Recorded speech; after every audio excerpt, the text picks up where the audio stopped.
الحمدللہ رب العالمین والصلاة والسلام علی خاتم النبیین۔ احباب، آج جو حدیث مبارک آپ کے سامنے پیش کر رہا ہوں اس کا موضوع ہے عقیدہ ختم نبوت۔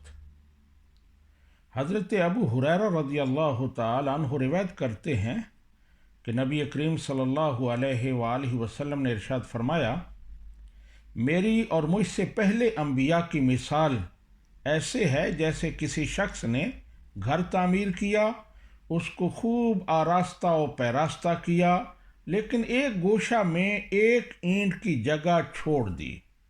لوگ آ کر اس مکان کو دیکھتے ہیں، خوش ہوتے ہیں اور کہتے ہیں، ہلا وضعت ہذہ اللبنہ، یہ اینٹ بھی کیوں نہ رکھ دی گئی۔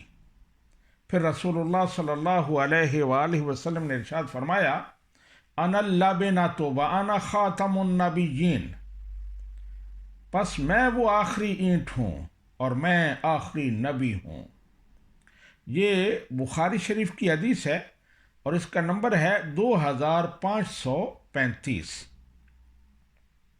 عقیدہ ختم نبوت یہ بڑا بنیادی اور اجماعی عقیدہ ہے، اور اس کا مطلب یہ ہے کہ پیغمبر اسلام صلی اللہ علیہ وآلہ وسلم آخری نبی ہیں۔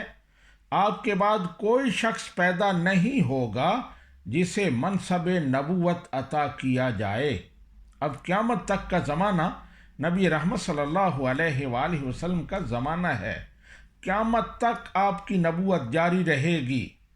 نبی رحمت صلی اللہ علیہ وآلہ وسلم کے بعد اگر کوئی نبوت کا دعویٰ کرتا ہے تو وہ اور اسے سچا ماننے والا، اسے مسلمان سمجھنے والا، اس سے ہمدردی رکھنے والا، وہ سارے کافر و مرتد ہیں۔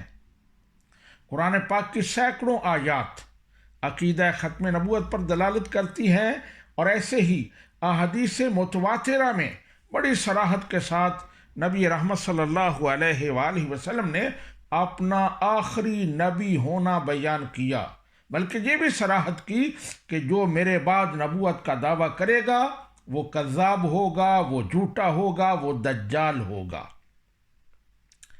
جہاں اتنی آیات اور اتنی احادیث عقیدہ ختم نبوت پر دلالت کرتی ہیں، وہاں قرآن پاک میں ایک آیت اور ایک حدیث، بلکہ احادیث اور آیات میں کوئی اشارہ نہیں ہے کہ نبی رحمت صلی اللہ علیہ وآلہ وسلم کے بعد نبوت جاری رہے گی اور انبیاء آپ کے بعد بھی آتے رہیں گے۔